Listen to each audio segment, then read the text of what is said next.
Claire Sorry. Claire Connolly also had an enormous impact, but there was sort of a small clutch of us working on this in the 1990s. And I would include Jean Moskal in there as well.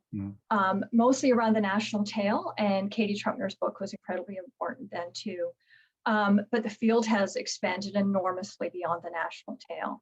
I would say Claire Connolly is being a really important figure for that too. As well as a number of the people who are working in the area more broadly in history as well. So yeah, it's been really exciting to sort of see a field emerge from the ground up. Yeah, that's wonderful. Yeah. One thing I've seen in my own field is that, and you're kind of touching on this, sort of the disappearance of what we used to call background. All the, you use the word foreground, and everything that used to be considered background, like medical history and that sort of thing, has now sort of become foreground as we're reading, medical documents, for example, as literature itself. I did my dissertation on medical history or medical literature, and had to make an argument. Wait, this was 1992, so I had to make the argument that it's a kind of literature. Now that's just a given, right? Yeah, I'm working on a policy briefing right now on bringing the humanities more into health education. And one of the points we make is that up until about World War I, World War II, education was primarily in literature. So everyone had humanities training before they became medical professionals. And with the specialization that we saw in the wake of World War II, people have lost that kind of foundation in the humanities and that sense of doctors who know literature. And think of Erasmus Darwin, right? Right. There were John Keats. There were lots of people who had, and James Allard has written about this, of course. There were lots of people who had medical training who were also poets and authors on the side, but all of their training was in literature before they became specialists in medicine. And I think we lost something when they started doing science as their foundation instead of literature. Or yeah, I agree. In fact, I just finished up a degree in medical history, and many of my colleagues are professors at medical schools who are trying to bring the humanities and narrative back into their teaching because it knows how important it is in the clinical practice as well. Yeah, no, exactly. I think we're at time, so I'll, if you don't mind, I'll launch in here, and I'm hoping that everyone, if there's anyone who can't hear me, could you notify me somehow, raise a hand or scream, or I'll presume that everyone in the virtual room here can hear me. Good morning, and if you're beaming in from some other part of the globe, good afternoon, good evening, good middle of the night. Julia, I think for you it's Atlantic time, if that's correct? Yeah, that's right. It's just afternoon. So you're 2 hours ahead of us here in East Texas. Anyway, I'm Paul Child, professor of English here at Sam Houston State University, and I emphasize the word here because one of the wonders and perhaps terrors of our new virtual world is that pinning down exactly where here is problematic, maybe. And I say this with both amusement and bemusement. I'm always trying to figure out exactly where I am. I claim to be sitting in the comfort of my study in East Texas. I live a little north of Houston, but I could very well be sitting on a beach in the South Pacific or in a pub in Kaiserslautern, Germany, drinking beer. So you have to take my word for it that I'm sitting somewhere in the general vicinity of Sam Houston State University. Now, if you're not familiar with Sam Houston State, we're a regional mid-sized university located about an hour north of Houston. And most of our student population comes from the Houston area. I am, well, I'll use the word celebrating my 30th year at the university. And I've watched over the many years as the university has grown dramatically from an institution that emphasized teacher training, and it still has that as a mission and function, but increasingly to one that emphasizes scholarship and research, not only among our faculty, but also among our students. Now, I know a lot of you come from research-intensive institutions, so this may seem a little odd to you, but I've watched over 30 years as this institution has evolved dramatically. Most of my junior colleagues and many of my senior colleagues now are in fact distinguished and internationally recognized scholars and writers in their fields. Even then, though, given our institutional history and our location in East Texas, if you're familiar with East Texas, especially small town East Texas, it would have been difficult to bring the annual meeting of a major scholarly organization like NASR to Sam Houston State University. except for two things. One is the energy of our my colleague Michael Dempson. I think most of you know him, who is um, I'll call him a visionary, for want of a better word. He always has ideas. He doesn't always follow through on his ideas, but he always has great ideas. But he has amazing energy. And also his fellow organizers from different regional institutions, the faculty here, students, administrators, and the two rarely thanked administrative assistants who work behind the scenes anonymously off stage to put something together like this and accomplish what I'll call metaphorically a logistical miracle. The second reason, though, is that the very format, platform, call it what you will, that allows us to meet virtually here for virtual panels, but also to, in our own case, to hear a plenary address from one of the most distinguished scholars in the field, Julia Wright. Now, my opening distance about place, where here is, I hope, was more than just mere rambling with the kind that my students complain about. It bears significantly on the work of our plenary speaker, Professor Wright, who has devoted much of her scholarly attention or interest to the very matter of defining nations and nationhood. Is a nation, for example, a place? Is it defined by physical boundaries, its land and its landscapes? Is it rather a representation of place, often romanticized? Those are among the kinds of questions that Julia Wright has asked in her own study. And she's devoted special attention, as many of you know, to the much contested political, social, and national identity of Ireland. So now, by way of more formal address of Professor Wright here, Julia Wright, who's a fellow of the Royal Society of Canada, is professor and current Monroe Chair of Literature and Rhetoric at Dalhousie University in Canada. She's the author of 4 monographs, including 2 on Irish Romanticism, and both having to do with Irish nationalism, or the issue of nationalism. And I'll spare you the long titles, but one of them is Representing the National Landscape in Irish Romanticism, of 2014. Professor Wright has edited an anthology of Irish literature, which is a remarkable work, 1750 to 1900, and a 2-volume companion to Irish literature. Also edited 2 novels by Sidney, Lady Morgan, who figures prominently in her paper this morning. She's co-edited 7 more volumes. I wonder where, Julie, I wonder where you get the time for all this. I'm trying desperately just to find a little sleep, and you're out. You have this magnificent resume here. 7 more volumes, at least a couple of which work with nationalism and ideas of nationhood in Romantic era literature.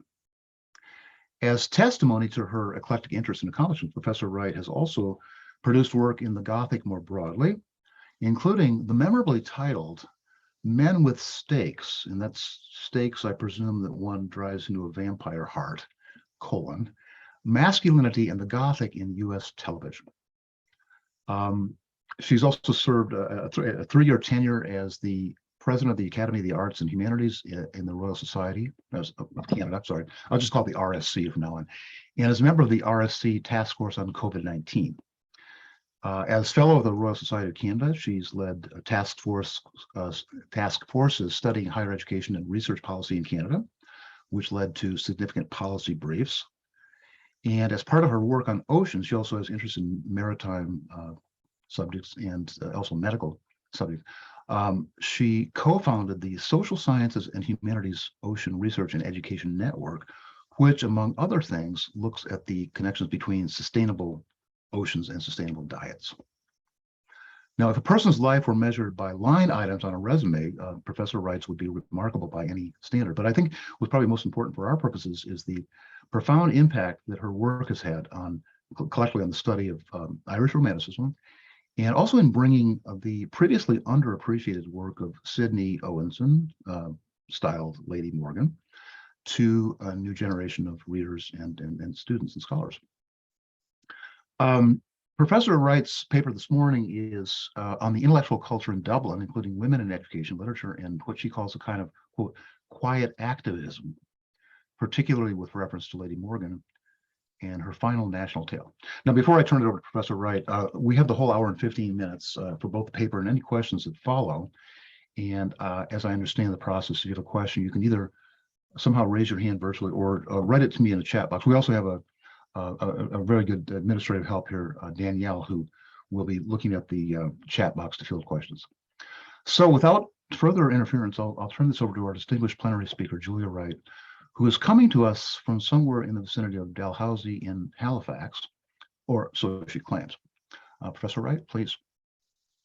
Great, thank you very much, and thank you for that lovely introduction. I'm just going to take a moment to share my screen and set up my computer. So I'm hoping everyone can see that. We're good? Okay. I would like to start by thanking Michael Dempson for inviting me to speak to you today and for arranging a wonderful conference on a timely theme. I'd also like to thank him and the organizing team for putting part of the conference online. I know the hybrid format is still new enough to be a challenge, and I'm grateful to them for doing that work, especially since it means that I can attend sessions too. I'm speaking to you today from Mi'kmaq, the unceded and unconquered territory of the Mi'kmaq people, and though I will occasionally touch on colonial dispossession in other contexts, and note today that the Pope issued an important retraction of particular doctrines. I will occasionally touch on colonial dispossession in other contexts, but I want to acknowledge the immediacy of those issues where I live and work. We are working on reconciliation in Canada.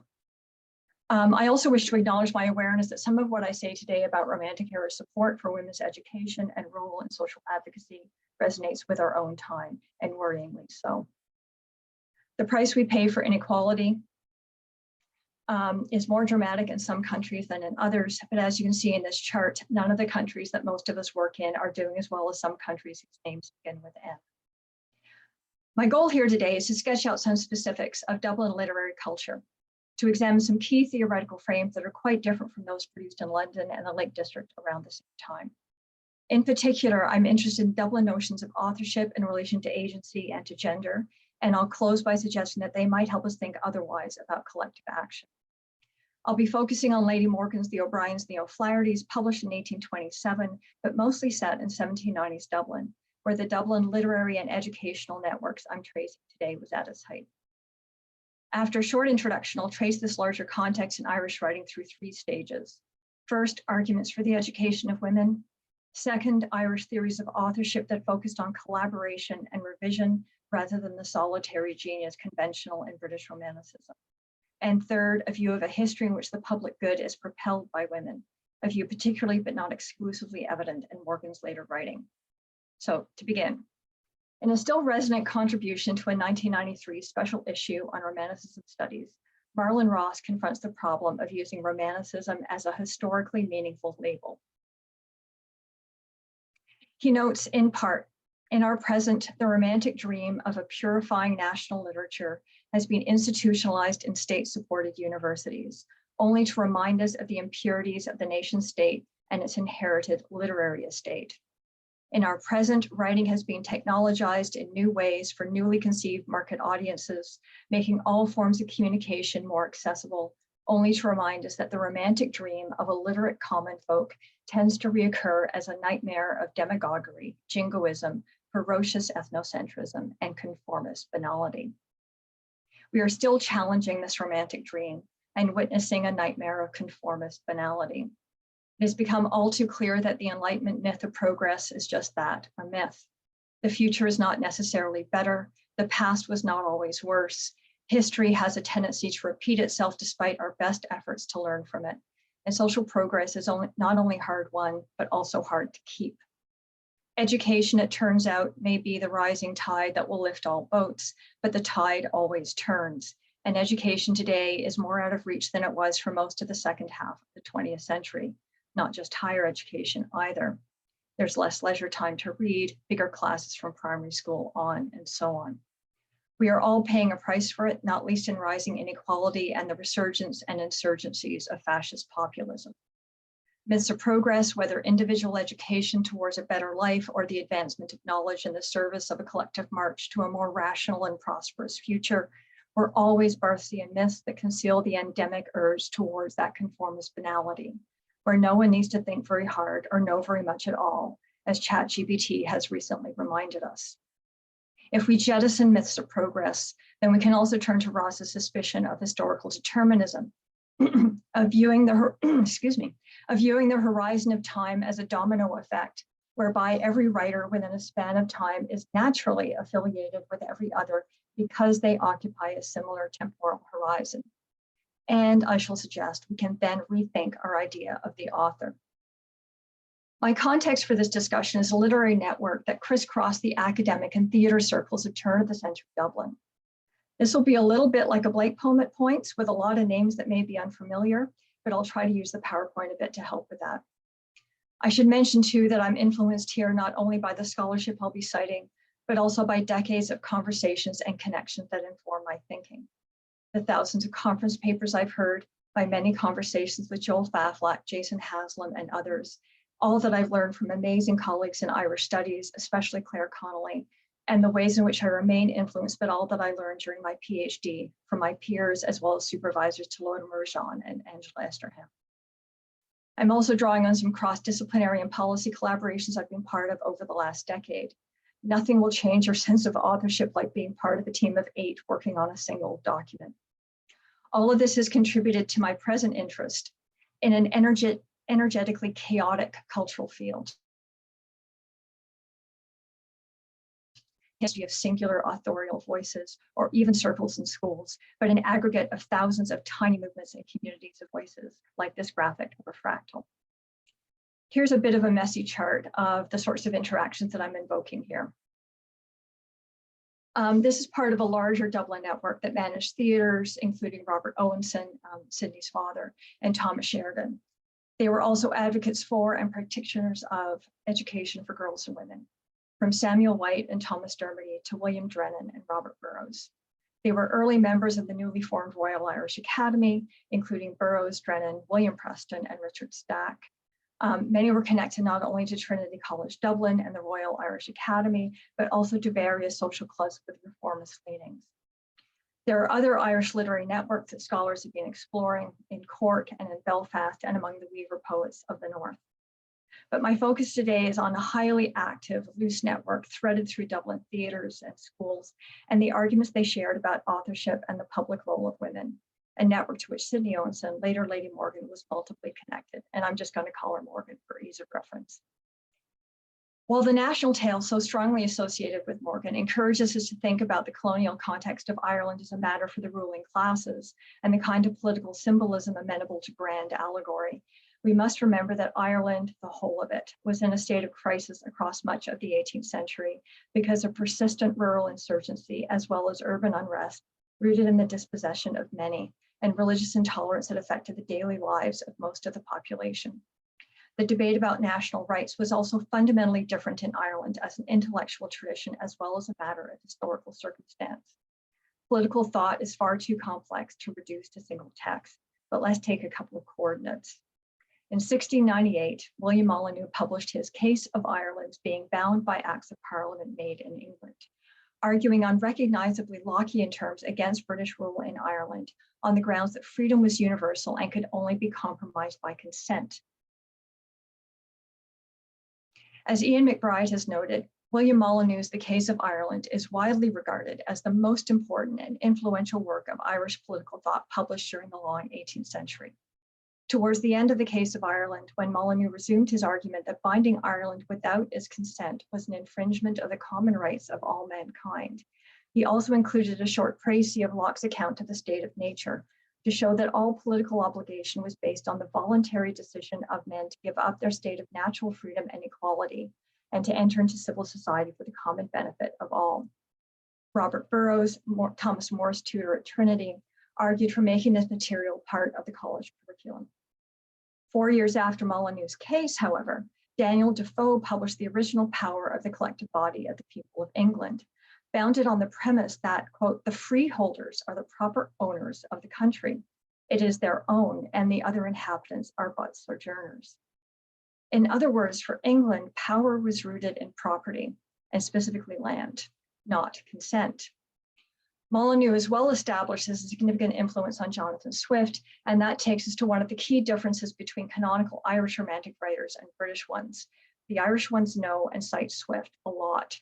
Not the Gulliver's Travels Swift, their Swift is the Drapier, sharp commentator on Irish economic and political issues, in texts where Molyneux's influence is most evident. Lady Morgan compactly represents the significance of these authors to Irish intellectual history in a chapter on Trinity College Dublin in the 1790s. She writes, Swift and Molyneux were again read with avidity. Locke was not yet banished from the course of collegiate instruction. Locke is crucial here for his work on government, which Morgan cites in a chapter epigraph. Whenever the legislators endeavor to take away or destroy the property of the people, or to reduce them to slavery under arbitrary power, they put themselves into a state of war with the people, who are thereupon absolved from any further obedience. Consent is key. And in Morgan's representation of a community gathering in rural Ireland, it is the mechanism by which decisions are made. When an Anglo-Irish aristocrat shows up at the gathering, the host declares, "It shall never be said the door of Bogmoy was closed at meal times to friend or foe.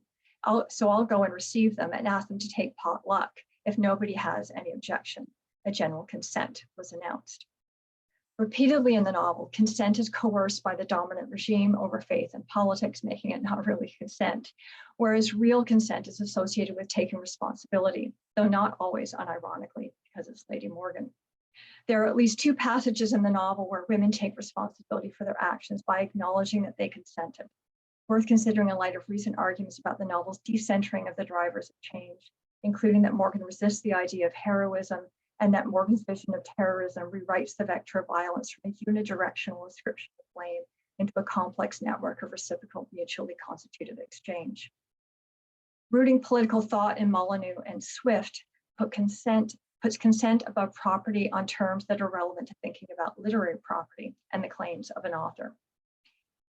Irish thinking, as the implications of Locke make clear, also overlapped with the British Enlightenment, including in its attention to literary theory.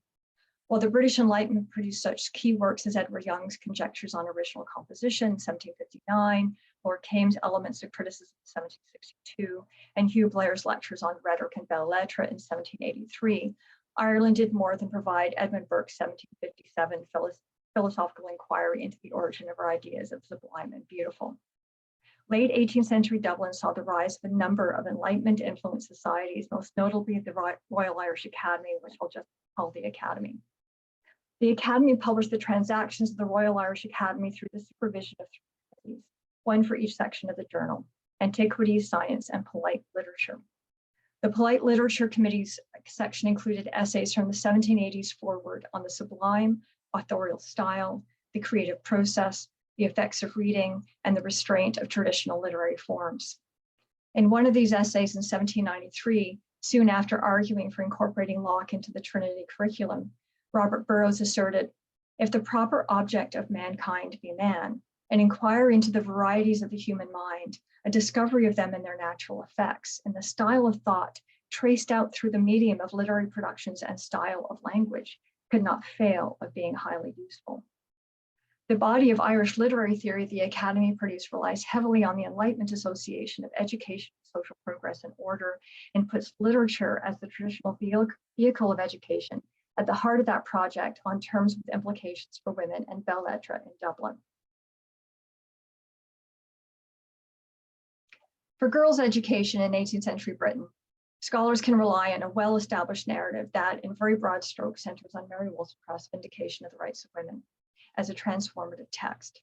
So much so that examinations of Irish women's history have cited Wollstonecraft's text as well.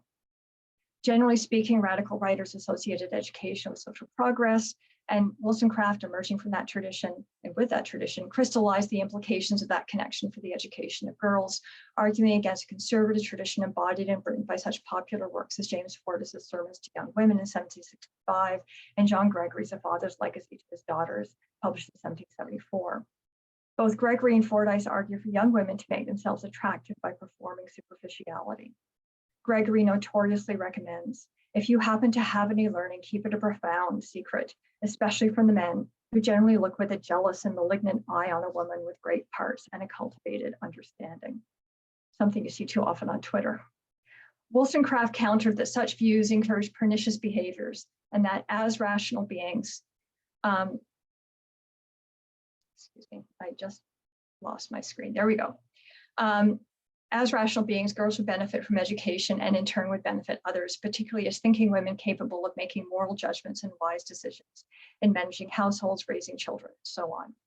While the vindication was attacked and became scandalous, especially after William Godwin's frank biography of Wollstonecraft, it remained a leading statement in English cultural history on education for girls. While Wollstonecraft attacks the most conservative published statements, in practice the field was more diverse. There were day and boarding schools in Britain that admitted girls, Sunday schools for both sexes, as well as informal education in homes. But the literary and philosophical debate in the Romantic period linked girls' and women's education to women's rights, and British Romanticism was significantly shaped by concerted resistance to conservative arguments against intellectual women, as blue stockings or as unsexed females, as Richard Colville notoriously dubbed them. So a significant cohort of British writers in the 1790s and early 1800s produced a flurry of texts in prose and verse, radical and more mutedly radical, contending for the rights and intellectual potential of women, as scholars have extensively documented. Well before Wollstonecraft, though, women's education was part of Irish Enlightenment thought, as scholars including Geraldine Meany, Mary O'Dowd, and Bernadette Whalen have established. Interest in women's education is evident in literary theory from the 1760s.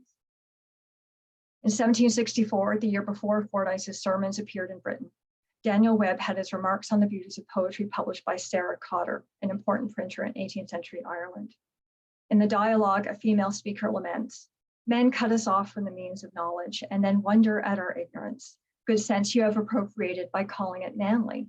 Taste indeed you allow us, but you keep it in subjection to your superior genius." 6 years earlier, in 1758, Samuel Wright founded his famous Dublin Grammar School. After running the school nearly 15 years, Wright published an essay in 1772 titled "Thoughts on the Prevailing System of School Education Respecting Young Ladies as Well as Gentlemen." He revised the essay and published it twice in 1775, and it was also republished and excerpted in other forms, at least up to the 1790s. All three full versions include young ladies as well as gentlemen in their titles, and all three versions include a multi-page screed that knocks down arguments against the education of girls, one by one, with blunt Enlightenment logic. This is just a taste. But by what principle of philosophy, by what rule of argument, by what maxim of common sense shall we reconcile our utter neglect to the fair sex, that other estimable half of the species in this particular? The imperious lords of the creation arrogate a superiority of intellect and pride themselves above measure on the supposed mental distinctions derived to them from nature. Yet what care, what pains, what assiduity, and what length of years are requisite to mold them into form and break the rest of savage man? If the female mind be indeed less happily endowed by nature, stands it not the more in need of assistance? But women are not to act on the great theater of the world like men. But does it thence follow they stand precluded from the privilege of being rational creatures? This dread of a learned lady, be it real or affected, is in truth a symptom of conscious imbecility. It proceeds from low contracted prejudices, and the consequential reasoning grounded upon assumed and partial principles is neither just nor rational. White supported the education of girls in practice as well as theory, as well as educated Catholics alongside Protestants. This essay was first published as part of his anthology, The Shamrock, primarily a miscellany of poems, quote, many written by his female as well as male pupils. A 1794 collection of poems by White along similar lines has a subscription list in which the names of former pupils to the author are identified with asterisks. Asterisks appear next to the names of aristocrats, religious ministers, members of parliament, and over 70 women. It's hard to even know where to start with this. This is not a Quaker school in rural Ireland like Burke attended, or a dissenting school outside of London like that where Keats was educated.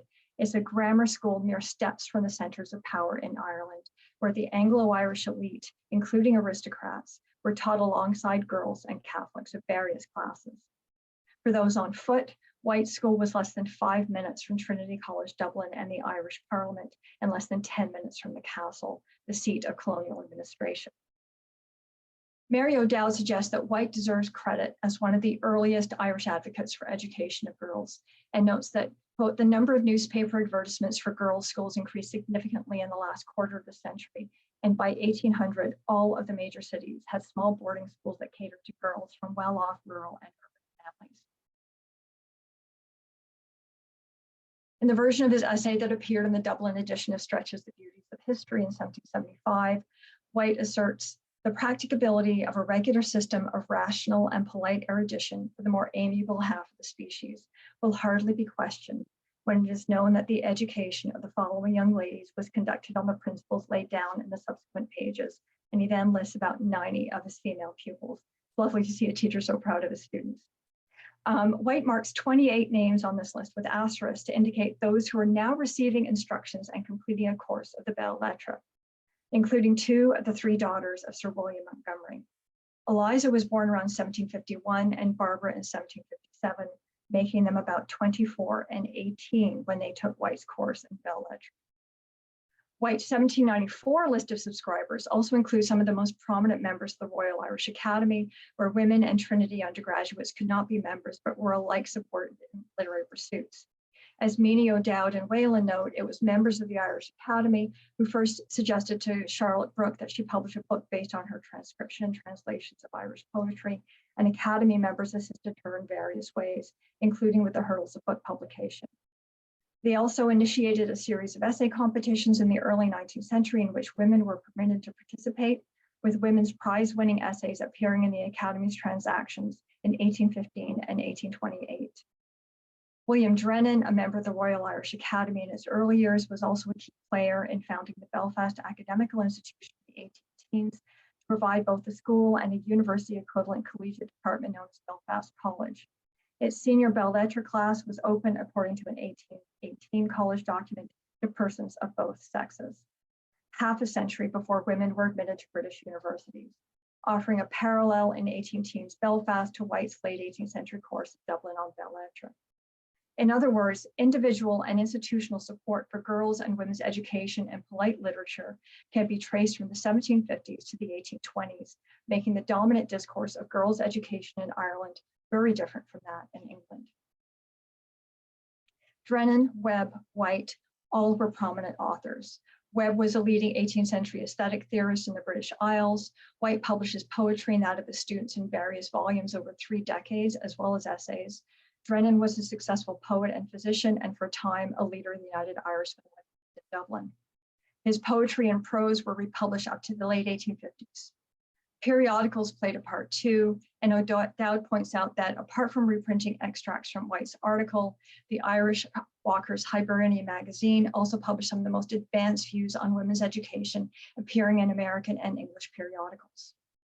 Irish women writers in the era inhabited a culture in which girls' education and what White called the female right to literature were widely promoted, if not universally accepted, and across classes and even faiths. There are myriad cultural forces that may have contributed to this vocal as well as practical support for women's intellectual lives, including the precariousness of Anglo-Irish rule. Educated women could be deployed to support the rule of the many by the very few, and a number of Irish texts depict women supporting communities outside their own homes, particularly through education. In the O'Briens and the O'Flahertys, Morgan's heroine leads the transformation of a rural community. Education is here going on upon a liberal plan, she says, to fit woman for the useful, blessed duties that belong to her sex as wife and mother, by the arts which soothe and soften life.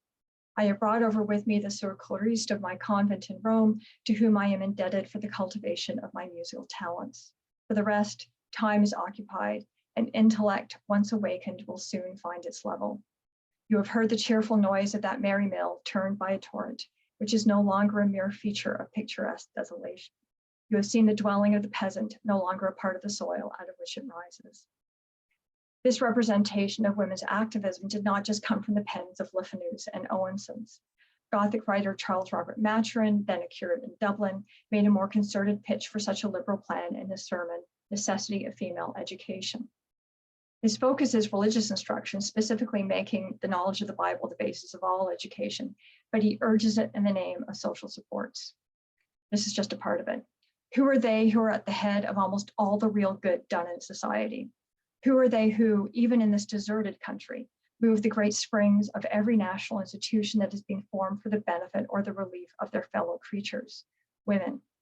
Who, rejecting the fastidiousness of rank and the blandishments of pleasure, visit the school and the hospital and the hovel and the prison, become conversant with misery in all her forms, and are neither repelled nor disgusted by the most frightful. Women. This is not a vision of social progress through leaders and revolution, but through daily, quiet engagements with the larger community. This echoes Irish understandings of literary practice and a general vision of literature as arising from community rather than the individual writing in isolation.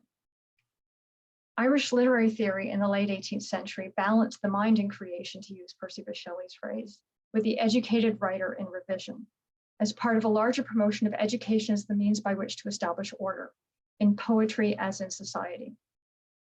Canonical British literary theory in this period typically values spontaneity and the moment of inspiration, from Samuel Taylor Coleridge's preface to Kubla Khan to Shelley's defense of poetry. But celebrations of evanescent visitations of thought and feeling, or the spontaneous overflow of powerful feelings, are bound up with a masculinist discourse of sensibility traced by George Haggerty, in which feeling as a culturally acceptable indulgence is masculine.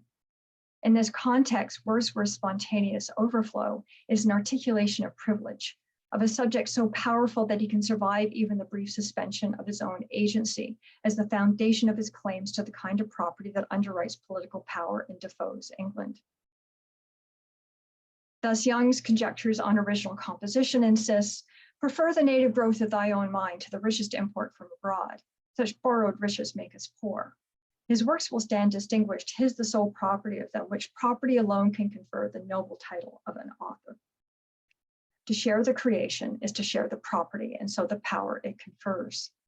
As Trevor Ross has noted, independence in Young's theory extends to the position, quote, that the reading and writing of poetry are valuable activities only when conducted in a condition of social withdrawal. Poetry as feeling, creation, and property is grounded in the sovereign male subject in such texts. This view of masculine poetic power is such that British Romantic writers downplayed revision and even argued against it. Shelley suggested it as an error to assert that the finest passages of poetry are produced by labor and study, while William Hazlitt contends that it is an error to suppose that an artist's first works were necessarily crude and raw, and that he went on regularly improving them afterwards. An improving actor, artist, or poet never becomes a great one. Irish writers tend to be less confident about their sovereignty. The Irish people could not even consent to their political position, as Molyneux reminded them. And as Morgan's O'Brien's makes clear, even aristocratic property was anything but secure.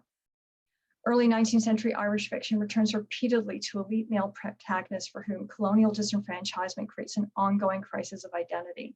Citizens of a nation that has no state, they belong nowhere. In other words, in Ireland, the erosion of national sovereignty affected notions of elite male sovereignty in ways that unsettled the binary formation described by Haggerty. Irish thinkers thus took a different view on inspiration and revision. In an 1802 essay on German literary theory, Dublin poet and lawyer William Preston, another founding member of the Royal Irish Academy, writes of views like those in Young and Wordsworth's preface Lyrical Ballads. It became a principle among these writers that a true genius requires no education, but has all the powers of creation within himself, that real judgment and rational principles only make asses of men, that dreams and enthusiastic raptures in their own greatness and the littleness of the world around him are the perfection of man, and that unrestrained imagination raises him to the rank of a divinity. Preston characterizes these views as extravagant reveries, unfavorable to regularity and correctness in literary composition and human conduct. He insists that his own work was disciplined through collaboration, writing, most of the preceding pieces have been hastily written, but they have not been hastily published.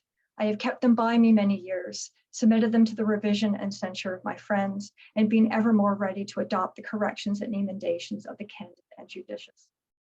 Inspiration must be managed just as other impulses must be. As Wright wrote, a boy's need for education, yet what care, what pains are requisite to mold them into form. For texts by adult writers, such molding could take place through collaborative revision. The Royal Irish Academy was structured for such collective shaping. They ran the transactions by committee, one each in charge of science, polite literature, and antiquities, as I've said. Each committee had 7 members. The original committee in charge of literature included Preston, Burroughs, and Richard Stack, and they were the most frequent early contributors to this section of the transactions. All were Trinity-educated members of the Church of Ireland, all published outside of the transactions, and all were active in Dublin's intellectual scene, as well as theatre. The sociability of their intellectual pursuits was reinforced by the Academy's procedures. The preface to the first volume of the Transactions, for instance, was drafted by Burroughs and then submitted to a council comprised of all 3 committees, 21 men, including Burroughs, and he got significant feedback, though, as Claire O'Halloran has noted, based on the evidence from the minutes, he did not always comply. The council exercised a veto over all papers submitted for publication in the Transactions and collectively decided on revisions as well. The involvement of the membership was not merely editorial, however. Literary essays were often on topics suggested by the group, and when they appeared in the Transactions, explicitly framed as print versions of lectures delivered to the Academy.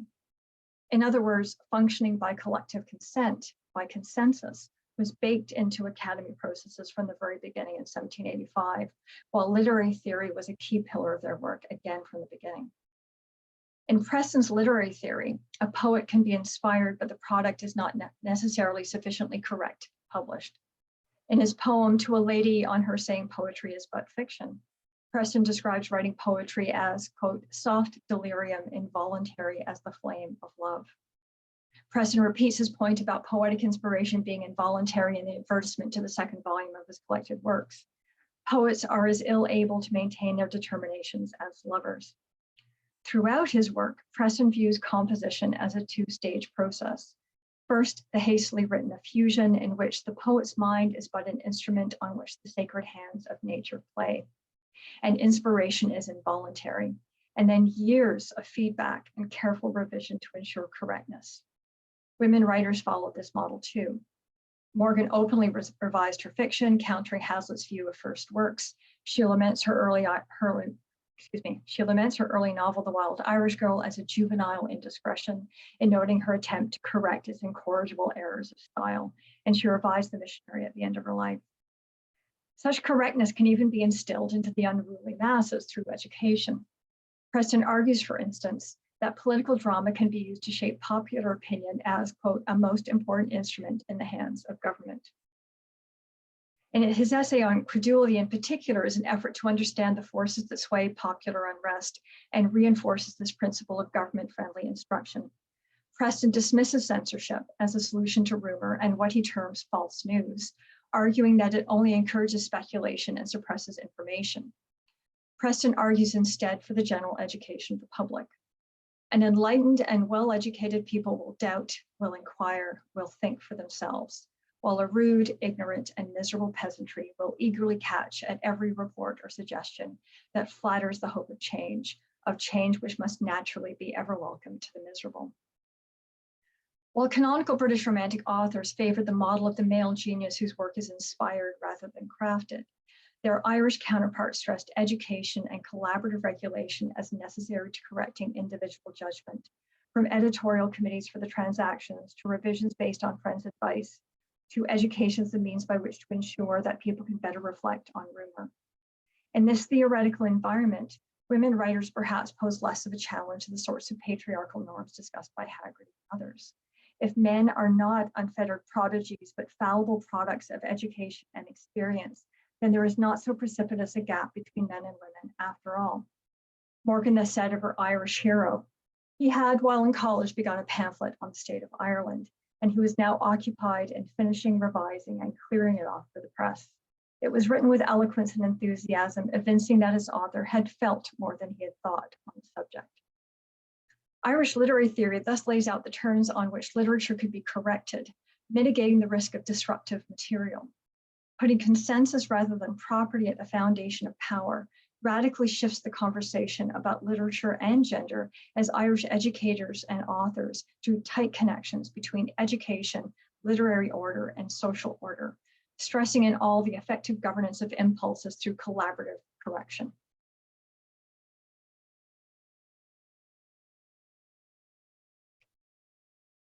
The education of women and women's role as educators are recurring concerns in Morgan's fiction. In her first novel, St. Clair, or The Heiress of Desmond in 1803, as Julie Donovan notes, the heroine, quote, has ambitions to effect social reform.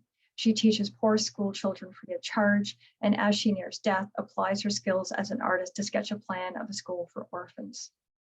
Morgan's final new novel, The O'Briens and the O'Flahertys, has a heroine cut from the same cloth. But The O'Briens is notable for its detailed attention to differences in education for men and women, as well as Catholics and Protestants. The heroine O'Flaherty is an uncloistered nun, and the hero O'Brien is a soldier, both educated in Catholic Europe and returned to Ireland. O'Brien becomes a Trinity College student and is drawn into the College Historical Society, controversial in the 1790s through to the 18 teens for its political entanglements, but also with strong ties to the Royal Irish Academy. Morgan's hero is caught between the aspirations of the United Irishmen, supported by his time in revolutionary France and Dublin college circles, and the glamour of the Protestant elite. In the fourth volume, a party of aristocrats, hangers-on, and military men arrives at the remote convent run by O'Flaherty. While showing them around and responding to their sectarian banter, she gives them a lecture on the history of women intellectuals and artists in the Catholic Church, including Rosalba Carrera, St. Teresa, St. Catherine of Siena, and Madame de Stael, who incidentally was in the Belfast College Library. These women are the subjects of paintings at O'Flaherty's convent, and this visual representation of famous women is part of the context for the discussion. In a discussion of the portrait of St. Teresa specifically, multiple perspectives are offered.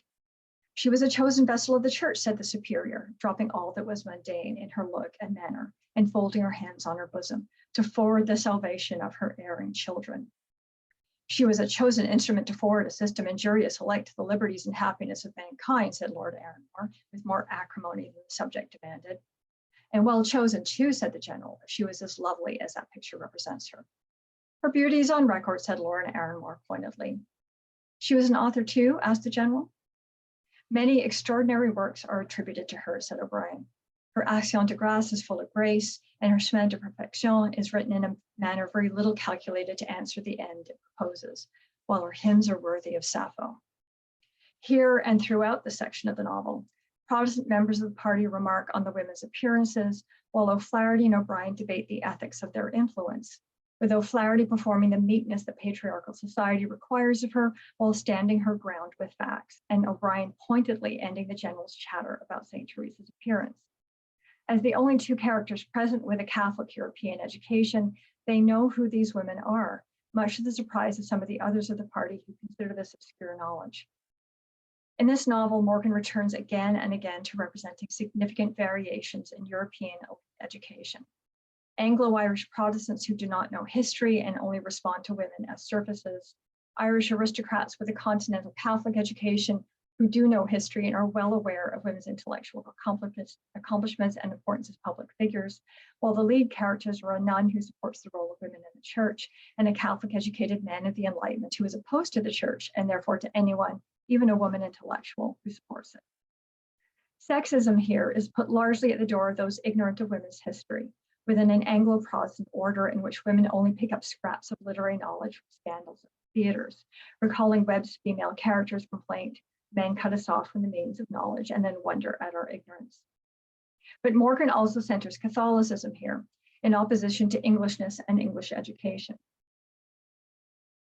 In a footnote, after complaining about the poor ventilation in urban Dublin, she adds, not that any direct effort has been made to prohibit ventilation because no corrupt interest has stood in its way, but timidity and self-distrust, once begotten by a bad system of religious and political education, sheds its baleful influence over the whole range of human thought. It is curious to remark that England, the most fanatical and bigoted country in Europe, has likewise opposed itself with the greatest obstinacy to the practice of vaccination. The native land of Jenner lies open as much to the ridicule of Europe for its imbecility respecting its ultra-attachment to smallpox as it does respecting its ultra-apprehension of Catholic emancipation. And aren't those lines chilling in the context of COVID-19 and current discussions about ventilation? Here, English religious and political education leads to a kind of paranoia that even suspects basic public health measures that were well established in the literature of the time. Morgan invokes a model of historiography common in Irish writing of the period, one in which cultures do not progress but repeat, as the dominant group uses force to keep them stuck in never-ending struggle. The iterative model of Irish colonial history suggests that it is England that is locked in the pre-modern, as in this note here, and through modes of brute force unchanged since the first era of colonization in the late medieval period, it is England that disrupts Ireland's trajectory towards modernity. The alternative to this ongoing crisis is not the Enlightenment or Anglicization, as the improvement school in Ireland contended. The alternative is bringing women in. As Cleonel Galquhar notes, Mariah Edgeworth links the progress and improvement in women's education to progress generally, and suggests that the advances made in the education of women have contributed to, or at the very least been accompanied by, the more general and widespread diffusion of knowledge in society.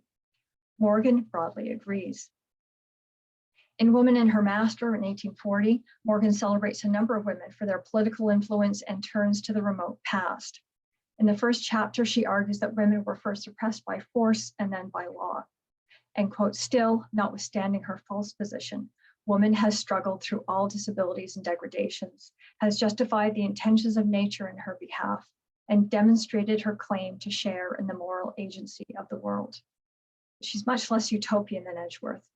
She writes of woman, in all outbursts of mind, in every forward rush of the great march of improvement, she has borne a part, permitting herself to be used as an instrument without hope of reward and faithfully fulfilling her mission without expectation of acknowledgement.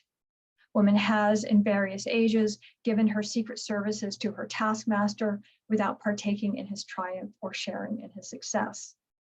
Women are, in effect, a catalyst, changing society without themselves being changed. Secret services is a resonant phrase here, stressing their invisibility to the historical record, but not historical fact. But it is the word instrument that is most resonant here. The representation of women as willing instruments in the furtherance of social aims echoes the language of the O'Briens and the O'Flahertys, where St. Teresa, as we just saw, was a chosen instrument to forward a system, and O'Flaherty herself is represented as an instrument. We might also recall Preston's representation of the poet's mind as but an instrument, and the drama as a most important instrument in the hands of government. In Morgan's The O'Briens and the O'Flahertys, the fan emerges as a symbol of past instrumentality. One of the miseducated women of the Anglo elite played with her long whip as ladies of old managed their fans, while Lord Muckross, repeatedly represented as a bit of a political dinosaur, plays with fans as fans were played when such occupations had their use and influence. These passages help us make sense of the final portrait of Lady Morgan depicted in 1855 at a writing desk without her usual pen and paper, but after nearly 30 years as a largely political writer holding a fan. According to one guidebook, this means come talk to me. But different gestures with fans that had different meanings. But my main point here is Dublin authors' emphasis on instrumentality rather than leaders, on devices and texts rather than geniuses. Representing agents as instruments stresses the effect, including secret services, rather than the individual who produces the effect. Once again, returning us to the decentered collaborative process celebrated by Royal Irish Academy authors as key to reform as a response to insurgency. It's important, of course, to recognize that this comes from within a fairly cautious reformist agenda, one that does not overturn property interests or traditional forms of power. But it asks us to think about social justice not as emerging from the profit against empire, but from local private actions that can be done by women as well as men. And this is what I mean by quiet activism, a term that's quite current these days in activist circles. While I've been stressing the difference of the Irish conversation around education and literature, I am not making a separate medieval argument. They are very much entangled. We know Preston influenced Coleridge and that Tye influenced Keats. Lady Morgan and Mary Shelley knew each other, while Thomas More knew too many to list. Pieces published in the Transactions of the Royal Irish Academy were regularly republished or excerpted in English periodicals as well as American, not always with the author identified too. Irish artists of all media and forms moved back and forth between Dublin and London, including the court-born Maclise. So let me close by returning to that essay by Marlon Ross and the problems he raises about rethinking Romanticism only by adjusting the canon. He writes, the author's representational mode of writing is continuously confused with his representative power. His ability to serve both as a figure for all other writers of the time and all that happens in the time, and as a standard against which all other writers of the time must be placed and judged. This is the single author as leader figure that I've been suggesting was not very influential in Ireland, and one that reverberates in various toxic models of the hero scientist, the charismatic politician, and the demagogue in our own time. Ross is pointing here to the ways in which representationality leads to a very particular kind of instrumentalization, one that homogenizes and simplifies the cultural field into that conformist banality I quoted at the outset. And it does so through the putative power of the poet as well. Irish writers are not so powerful. Consider Burroughs' pithy assessment of the to them very canonical Oliver Goldsmith. Though Goldsmith's theories are not established truths, the author certainly wrote himself into a full persuasion of them. Irish writers of this era imagine the author not as representative, but as correctable through collaboration and education, just like the populace at large. This takes us away from the polarizations of true and false, nostalgia and aspiration, right and left, male and female, powerful and poor. Consent must be sustained, as Molyneux insisted, stressing process over position. In Ireland, as Morgan's early footnote here makes clear, and I just lost my page again, apologies.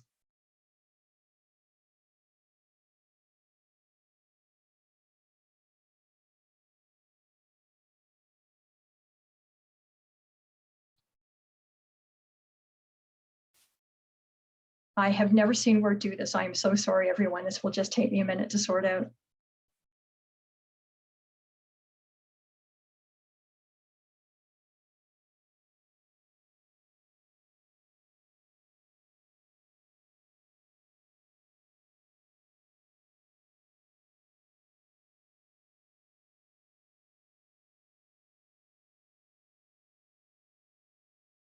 Okay, I think I've got it back.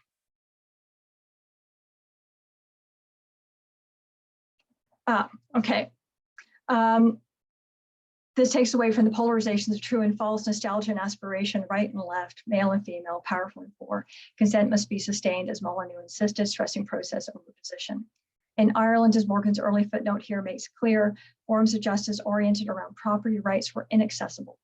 Consent, collaboration, and consensus offered in its place a path to an inclusive social order, as well as an inclusive literature. So I'll end there. Thank you for your time today.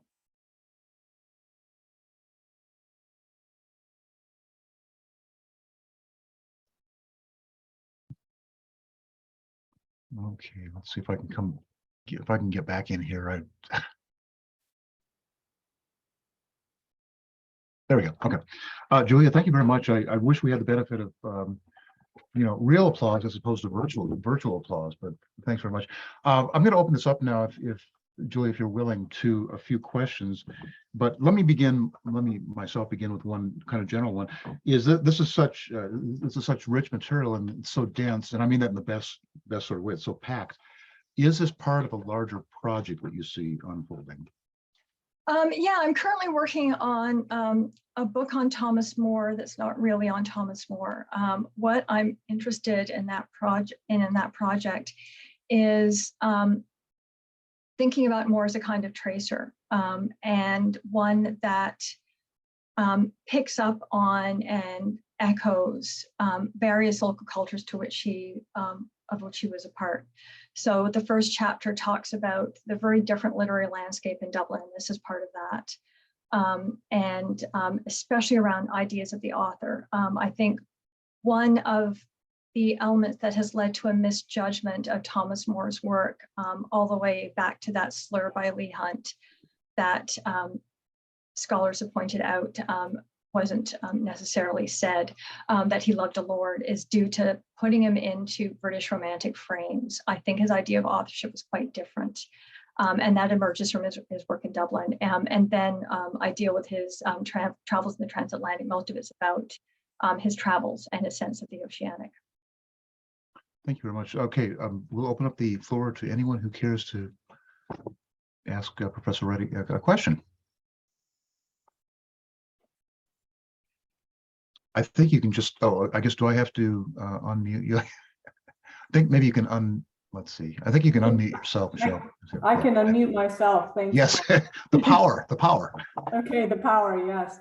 I just want to thank you very much to Julia for just an absolutely beautiful talk. It's so, as Paul mentioned, so packed with excellent information, and just really opened up my eyes to the Irish literary context, and especially about female education, which I'm so interested in as a person who studies Wollstonecraft. So thank you for that. I'm thinking to the slide. I think the title was something like a female right to education, or a female right to literature. That's what it was. Female right to literature. Yeah, that's a phrase of Samuel White's. Okay, right, because as Samuel White in his course of female education into the belles lettres, and that he so proudly, you know, trotted out his various students that who are taking this course with him. But thinking of that, and thinking also of Wollstonecraft's attitude towards women's education in literature, I wonder, was there focus for Samuel White and others involved with female education and their reading of literature? Was there focus on particular types of literature? And I guess I'm asking, were there kinds of literature that were off limits? And I'm thinking of Wollstonecraft's suspicion of novels of sensibility and also of the Gothic, which were such popular forms with female readers. Do you see that kind of delimitation in White as well? No, he doesn't talk very much about curriculum.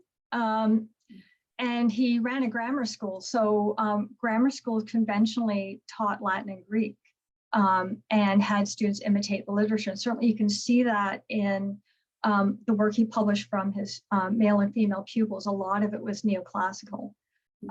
So there was very little in the way of censorship among the crowd that I'm looking at. Lady Morgan had a complicated relationship to the literature sensibility. In some of her autobiographical writing, she sort of laughs at how intense they got in sort of getting involved in the culture sensibility, but always a bit of an ironic eye to it. There were some writers who were concerned about what women read. So Regina Maria Roche in a short story on a novel reader basically sees the Wild Irish Girl as a path to perdition. So there were some Irish writers who were concerned about that. And Harriet Kiernan, who was one of the Academy Prize winners for her essay, argued that historical fiction, that people need to read facts. So she was sort of falling down very hard on the side of read nonfiction. So there were some voices raised in that, but not really Sam White. And Robert Burroughs, for instance, argued for the importance of translating Latin texts so they could be accessible to people without Latin education, specifically for women, so that women could have access to those texts as well. So generally speaking, the 18th century, the educators were very much focused on openness.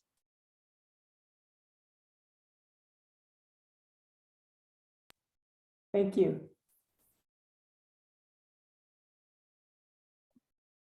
Any others?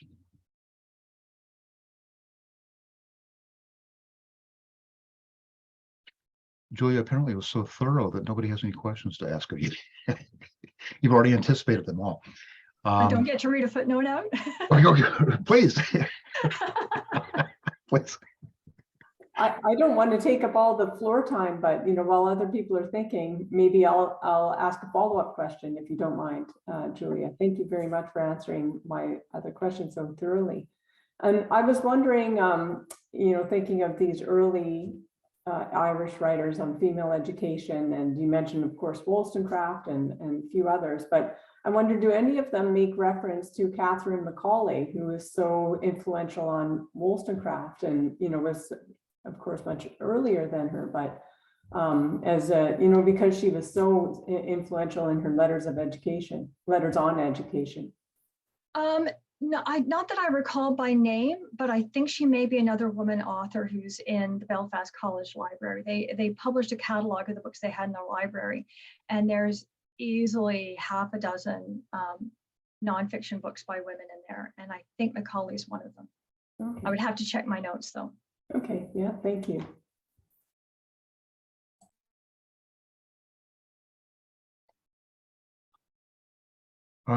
Anyone else? Susan, you just came on camera there with intent to ask a question. Yeah, so can you hear me? Yeah. Okay, great. Hi, Julia. That was just wonderful. And I love the way that you laid everything out and just gave us a complete reorientation about the way that we can think about Irish progress.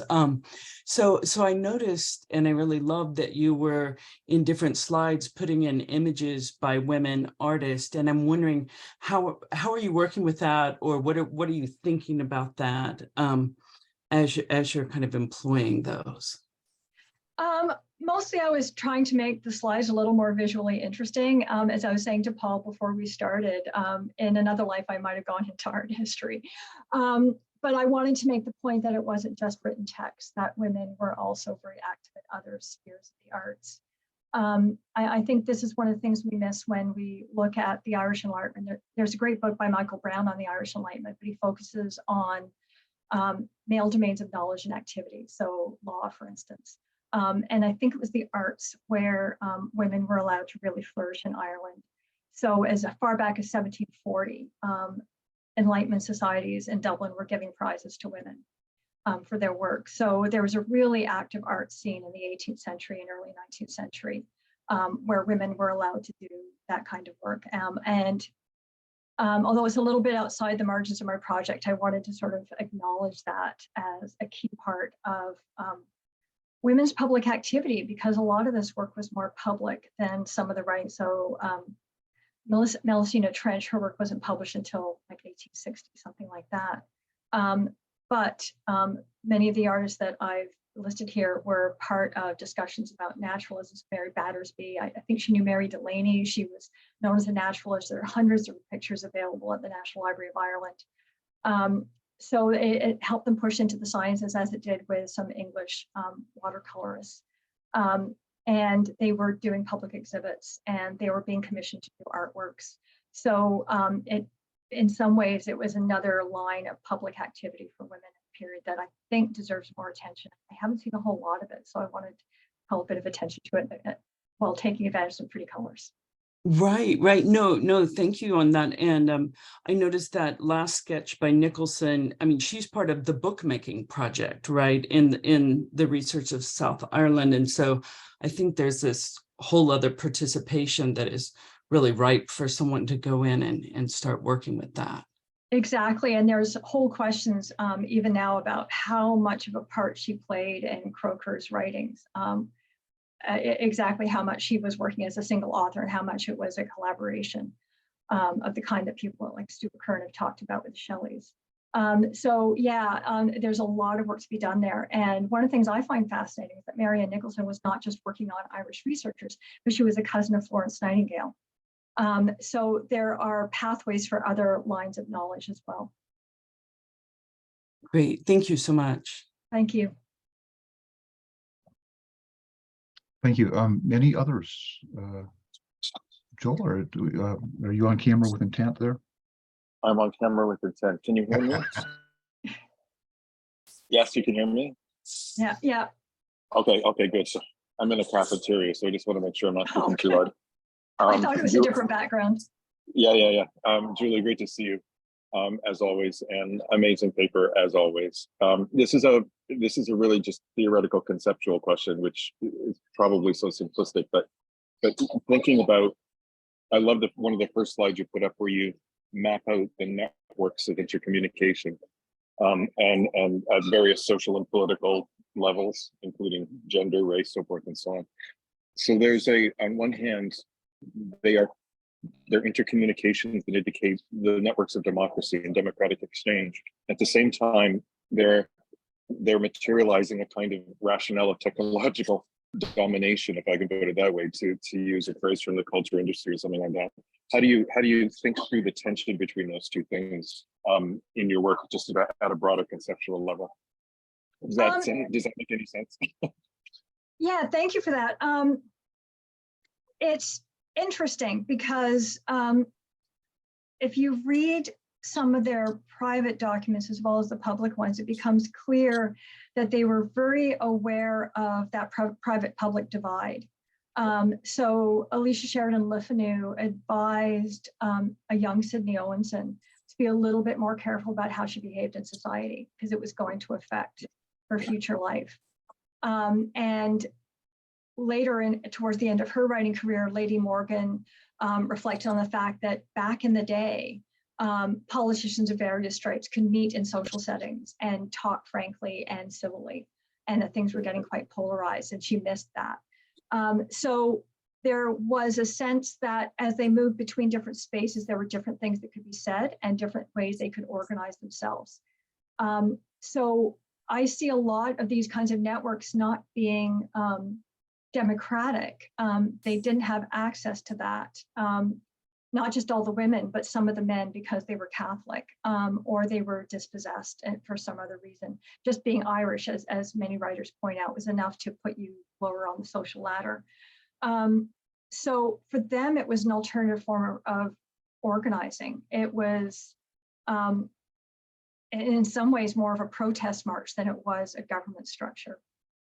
It was people helping each other behind the scenes. And this is why I find the term quiet activism so powerful, because it was, Richard Brinsley Sheridan's son helping Lady Morgan get a manuscript to a publisher in London, or negotiating for his aunt with a theater manager to produce her play. There were all these behind the scenes informal actions that were about facilitating the production of material and support for people. So one of the things that Wright did in one of his anthologies, for instance, he not only bragged about his female and male pupils, and of course you can see it partly as advertising for his school, but he also included the work of Thomas Dermody, who at that point was newly arrived to Dublin. He was only just starting to be known as a poet, and Samuel Wright made room for him in the school anthology to highlight him as an important poet. So there was an incredible amount of mutual support and collegiality, I might even call it, that allowed them to move around the barriers that the political structure placed before them. I don't know if that got at your question at all, but yeah, no. That's thinking about it. It's more a question that just asked you to riff than anything else. There's also I was talking about this with my students yesterday. There's also an amazing strain specified in terms of women's education, a move towards a kind of anti-intellectualism by restraining women's education, of course, but there's a broader effort of anti-intellectualism at work that just resonates with the present day in really profound ways. Yeah. That's not a question, that's just an observation. Yeah, and of course, there's that wonderful moment in Prometheus Unbound where the spirit of the hour says women at last are allowed to live their intellectual lives and are freed from these fetters and can be who they really are.